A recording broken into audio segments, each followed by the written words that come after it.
حاضرین ناظرین طلباء و طالبات، میں معین الدین شاہین ایسوسیٹ پروفیسر شعبہ Urdu Samrat Prithvi Raj Chauhan government college Ajmer B A part third کے پرچہ اول کے تحت ہم پچھلی ایک نشستوں میں شمالی ہند میں اردو نثر کے موضوع پر گفتگو کر رہے تھے۔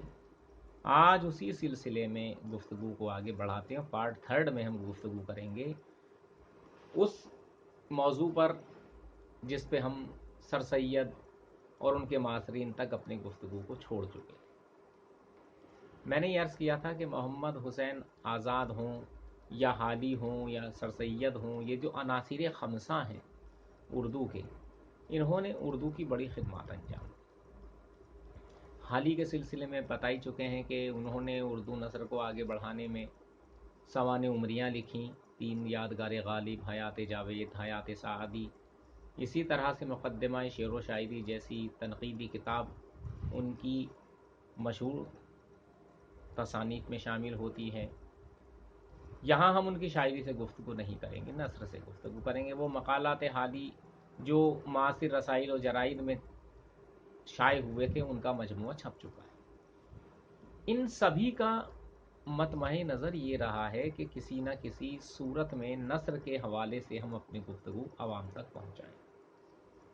حالی کی تحریریں مثالی تحریریں ہیں، زبان کا استعمال کرنے میں انہیں مہارت حاصل ہے۔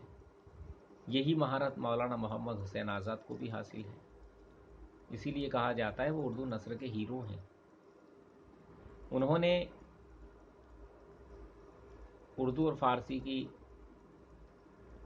لسانی گفتگو کو ملحوظ رکھتے ہوئے، یا یہ کہیے لسانیات کی روح سے، انہوں نے 2 کتابیں ہمارے سامنے چھوڑی ہیں، سخندان فارس اور نگارستان فارس۔ نگارستان فارس تو فارسی شعراء کے کلام پر یا ان کی ادبی خدمات پہ تبصرہ ہے، لیکن بہترین کتاب ہے۔ اسی طرح سے انہوں نے سخندان فارس میں اردو زبان و فارسی زبان کی مماثلت، یا یہ کہیے کہ اردو پر فارسی کا کیا اثر رہا، یا یہ کہیے کہ لسانیات کی روح سے اردو کی پیدائش میں کن کن زبانوں کا رول رہا، یہ کتاب پیش کی۔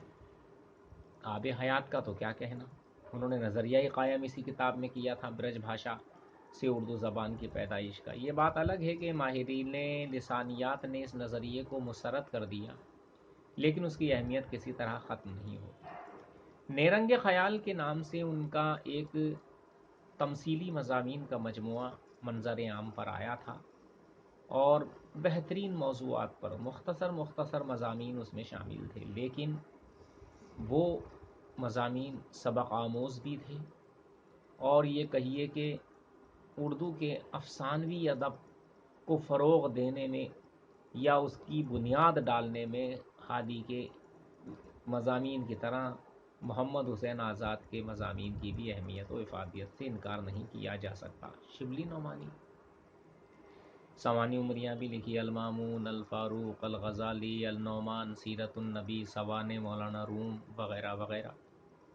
لیکن انہوں نے مقالات بھی لکھے، مقالات شبلی نعمانی کے نام سے ان کے مضامین کا مجموعہ کئی جلدوں میں منظر عام پر آ چکا ہے۔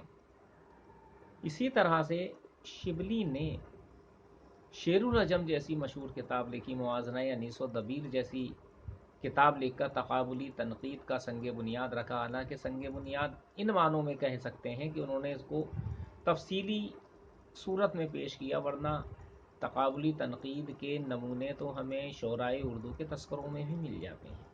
یہ بات الگ ہے کہ آگے چل کر ثابت لکھنوی جیسے لوگوں نے یہ کہا کہ یہ موازنہ انیس و دبیر ایمانداری سے کیا ہوا موازنہ نہیں ہے۔ خیر، وہ ایک تنقیدی معاملہ ہے، موضوع بحث کا ہو سکتا ہے، لیکن نثر کے حوالے سے ان کتابوں کی اپنی اہمیت مسلم ہے۔ ڈپٹی نذیر احمد سر سید کے معاصرین میں شامل تھے، انہوں نے اصلاحی ناولوں کے ذریعے اپنا پیغام عوام تک پہنچایا، خاص طور سے متوسط طبقے کے مسلمان گھرانوں کی، عورتوں کی، لڑکیوں کی اصلاح کا کام انہوں نے اپنے ناولوں سے لیا۔ اور ناول بھی بڑے مثالی لکھے ہیں انہوں نے، تہذیبی، تمدنی، مذہبی اعتبار سے ان کے ناول بہت اہمیت و افادیت کے حامل ہیں۔ اور یہ سمجھیے کہ یہ عناصر خمسہ نے جو اردو کی ادبی نثر کو جس طرح سے فروغ دیا، وہ ہماری اردو ادب کی تاریخ کا ایک روشن باب کہا جا سکتا ہے۔ یہ موضوع ابھی ختم نہیں ہوا ہے، تیسرا پارٹ ہم نے آج اس کا آپ کے سامنے پیش کیا ہے، اور وقت اور ضرورت کے مطابق اس موضوع پہ ہم مزید گفتگو آئندہ نشستوں میں کرتے رہیں گے۔ تب تک کے لیے خدا حافظ۔